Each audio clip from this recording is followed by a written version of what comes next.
Okay, guys, this is the last lesson plan in this section.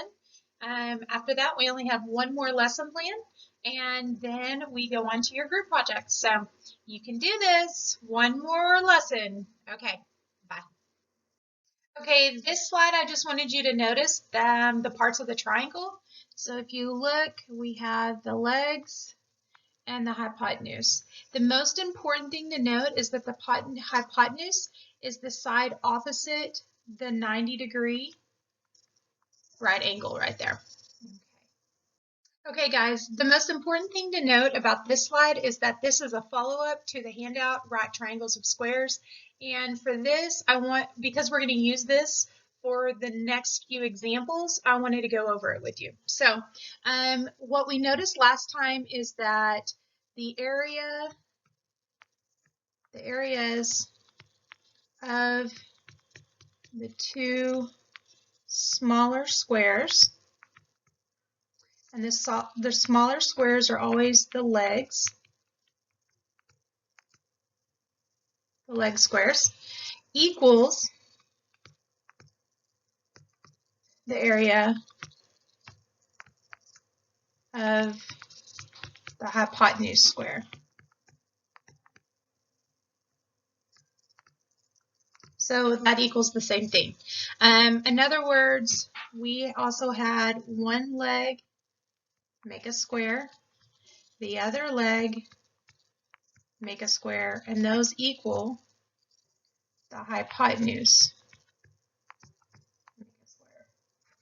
So, or a squared plus b squared equals c squared, but I'm not in love with that one. So, okay guys, let's do some examples. This is one of my favorite pictures ever of Pythagorean Theorem. First of all, it's Pythagoras. He's on there. You can see his sculpture. And that is who came up with Pythagorean Theorem, hence the name Pythagoras, Pythagorean. But I love the picture of it. If you look at it right here, you can see this square is all around this outside edge, yellow. And this red is right inside there. And so you can actually see a visual of the two squares fitting inside the larger square.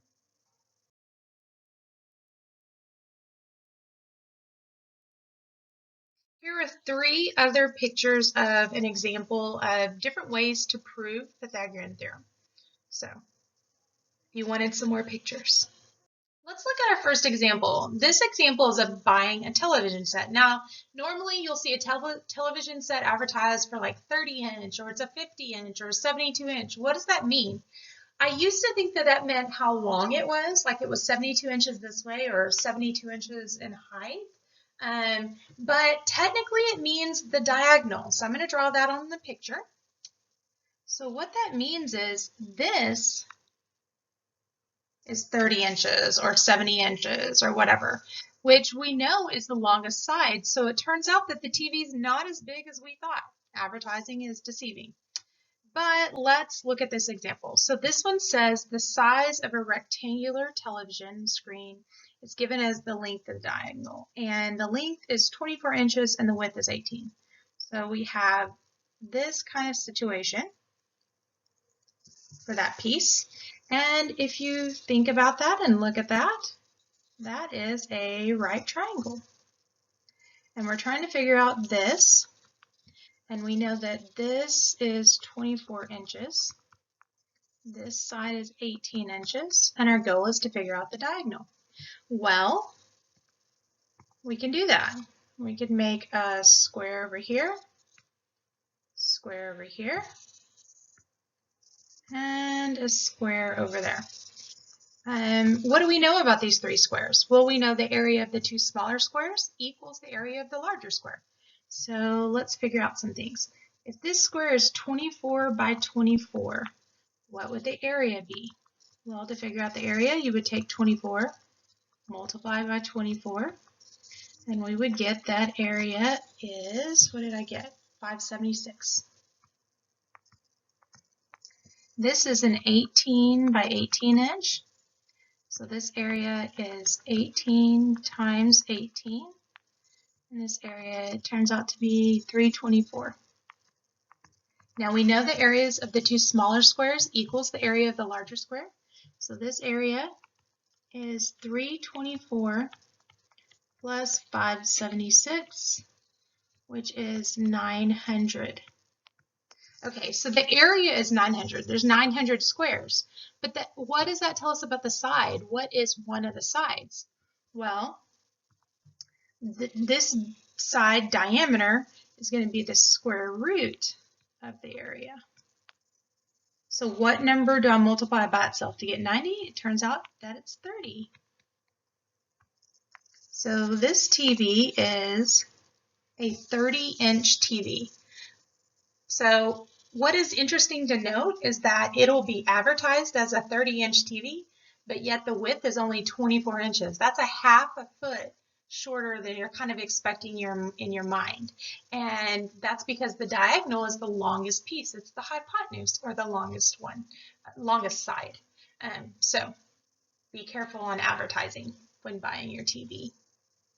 If you've lived in Oklahoma or driven through, you've seen a lot of the pictures that you see on the right of this slide. You see a lot of high wires and electric poles. So in this one, we have an electric pole that is 28 feet high. It's perpendicular to the ground.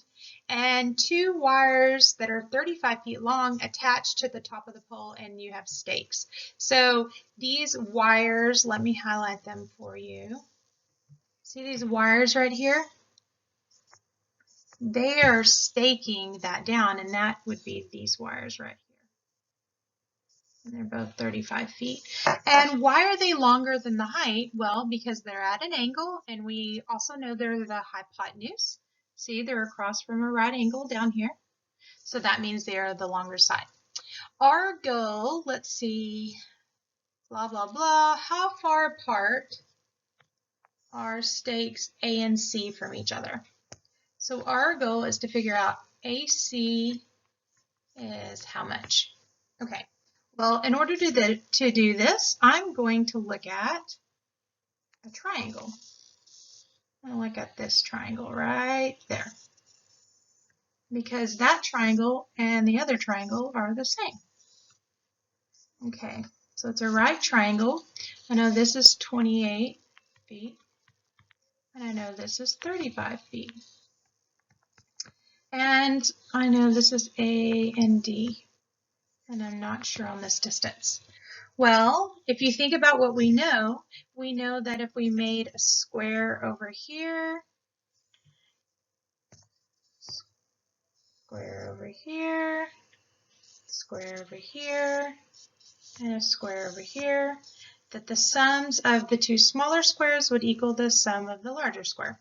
So I'm going to erase that, and we're going to do that without drawing all those squares. Okay. Okay, so we know AD, that distance, make it a square, plus the other side, 28 squared, equals the hypotenuse square, 35 squared. So we know AD squared, that's what we don't know, plus 28 squared is 784, and 35 squared is 1225. So to get AD squared by itself, we would take each side and subtract 784. So we get AD squared equals 441. So that means AD is the square root of 441, which is 21 feet. Now, we have to find AC. Well, if this is 21 feet, then this is 21 feet. So AC is going to be 21 plus 21, which is 42. And there is our answer. Okay. I thought of this example whenever I was watching one of my daughter's soccer games. I thought, how would you describe where the ball is in location to the goalie? She plays goalie. So if you think of a coordinate grid,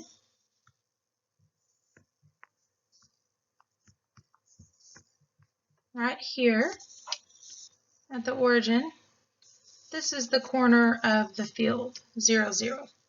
So the goalie is at 2, 2. So 1, 2, 1, 2.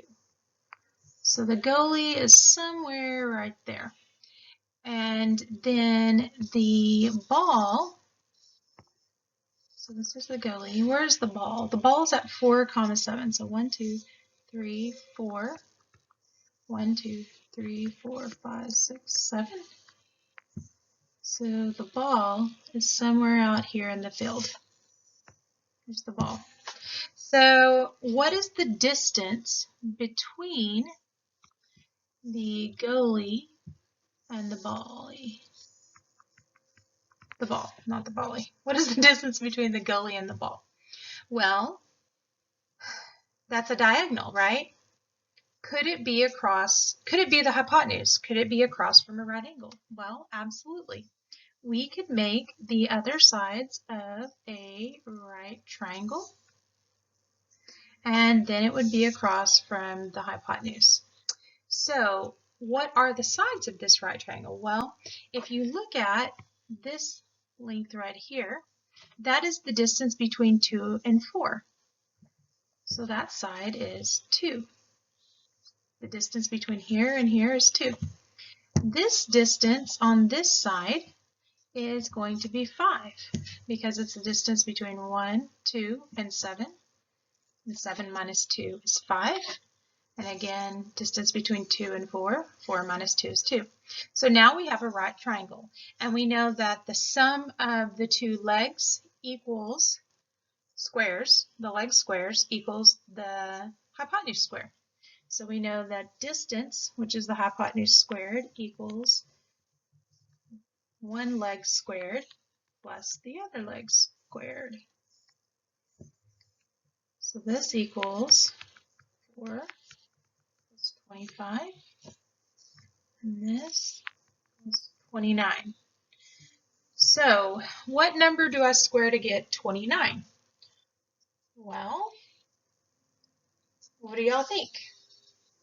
What is 4 squared? 16. 5 squared is 25. 6 squared is 36. So it's not going to be a whole number. So to find it, you need to find the square root of 29. Put that in your calculator. Let me put it in mine.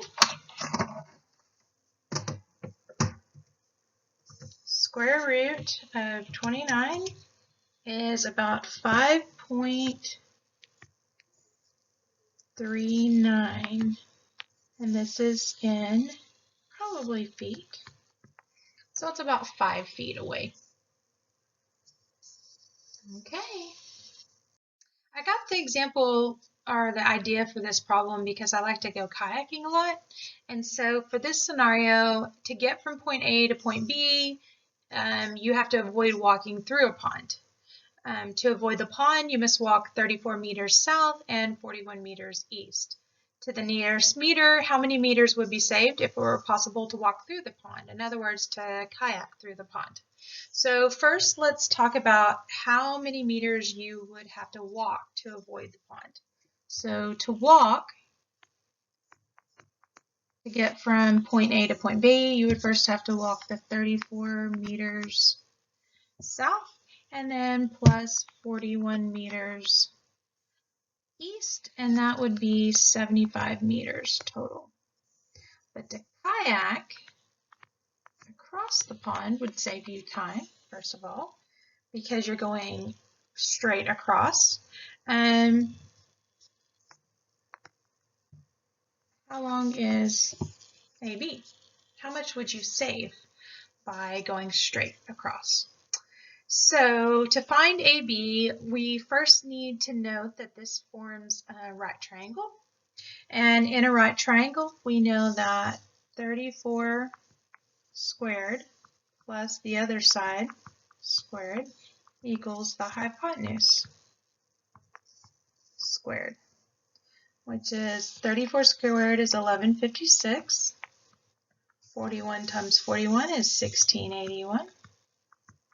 And that equals AB squared. We add those together. we get 2837. So to find AB by itself, we need to think, what do we multiply by itself to get 2837? So the opposite of multiplying by itself is square root. So the square root of 2837 is approximately 53 meters. Since this told us to the nearest meter. So if we went straight across, it would be about 53 meters. So how much, the question is asking us, how much do we save? Well, we save, instead of doing 75, we did 53.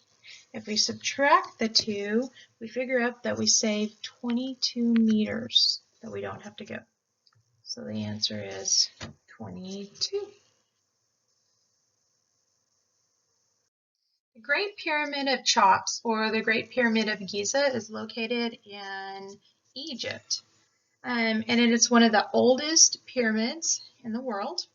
And our job is to figure out how tall it is. So if we were going to measure its height right here, try a different color, right there, how tall would it be? Well, down here I have also put some of the measurements for you, and you can see that if you look straight down the middle and go out to the side and then one of the side walls, so kind of like this, we can make a right triangle. So I'm going to do that down here. So right triangle. And on this pyramid, it says that this slant is 620 feet. And that this whole distance is 771, so this side is half of 771 feet. So that would make it equal to 385.5.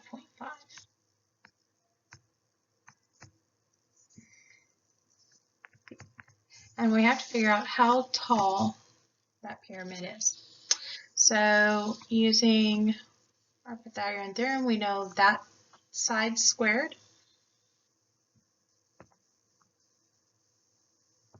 plus the other smaller side squared, make into a square, equals the hypotenuse square. So if we made a bunch of squares, those two smaller squares would equal the larger square. This is a huge number. It's 148,610.25. And 620 times 620 is also a large number. It's 384,400. So to find t squared, we would subtract 148,610.25 from each side, and we would get 235,789.75. And to find the height by itself, we would take the square root of all of that mess. It's kind of messy, which is the way real-world math works out. And how tall is that pyramid? It is approximately 485.58 feet tall. It is a tall, tall pyramid. Makes sense. So it's almost 500 feet tall. To keep this in perspective, our normal buildings on campus are probably about 30 to 40 feet tall. So this is 10 times that height. Okay, for this one, we have a ladder on a wall. So side note, pretty scared of heights. Even being on a ladder scares me. So here's a wall, and here's a ladder up against the wall.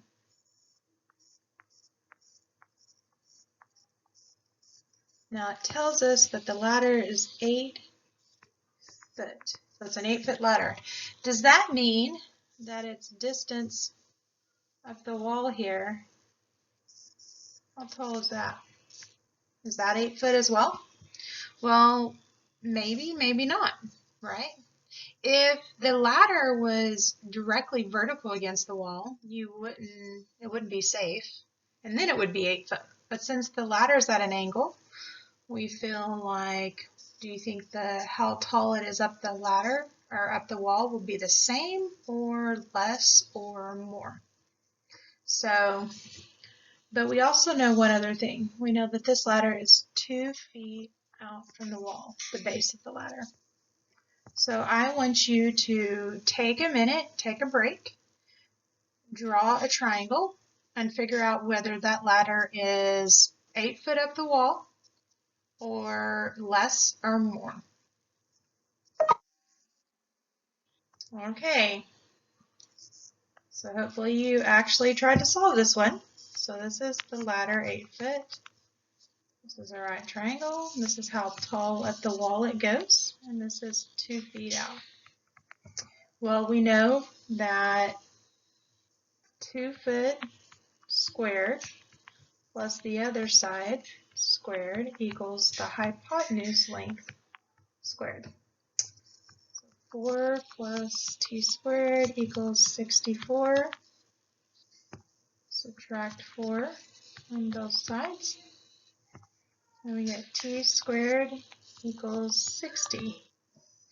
So t is the opposite of squaring, so square root of 60. So how tall up the wall does that go? Well, it goes approximately 7.75 feet. So actually, this distance, this side, is smaller than the length of the ladder. Does that make sense that it is? Yes, because the side opposite the right angle, the hypotenuse, is always the biggest side. So it makes sense that how far up the wall that ladder goes is less than the length of the ladder. In this example, I'm only going to do one of them, but it asks if the following are the lengths of a right triangle. Well, in order to be the lengths of a right triangle, what do we know about a right triangle? We know that one leg and the other leg, and then we have the hypotenuse. And we know that the two legs squares equal the hypotenuse square for all of them. And we also know that the hypotenuse is the largest side, always the largest side. So the answers for these, I'm just going to tell you the answer and I'm going to show you one. Yes, that is a right triangle. Yes, this one is a right triangle. No. And let's look at the middle one to show why it is. So if this were a right triangle, we would have the two smaller sides are the legs and square root of 13 maybe is the hypotenuse. We're going to see if this is a right triangle. How do I know square root of 13 is the bigger side? Well, 3 squared is 9, 4 squared is 16. So square root of 13 is a little bit more than 3. So let's check. Is 2 squared plus 3 squared equal, big question mark here, big question mark, 2 square root of 13 squared. So it's 2 squared plus 3 squared equal to square root of 13 squared. 2 squared is 4, 3 squared is 9. Is that equal? Square root of 13 squared is 13. 13 equals 13. Yes, this is a right triangle. And you can check the other two yourself because they're a little bit more simple than the middle one. This one's a bonus. If you feel very adventurous, you can attempt that one. The goal is to find the perimeter of the inscribed square. So in order to find the perimeter, let me highlight it for you. You need to tell me what this side plus this side plus this side plus this side is. Now, all the sides are the same because it's a square. So if you find one of them, add it together 4 times, you'll find the answer. But you're going to have to do Pythagorean Theorem on that. So that's my hint, is to use the Pythagorean Theorem to find the side of the square.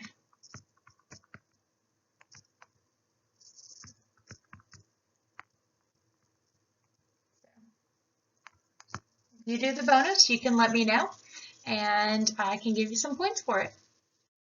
This side and the next slide are examples of special triangles like 45, 45, 90, and it talks about the ratio of the sides, but I'm not, and then the next slide as well, but I'm not going to have you do any examples over that.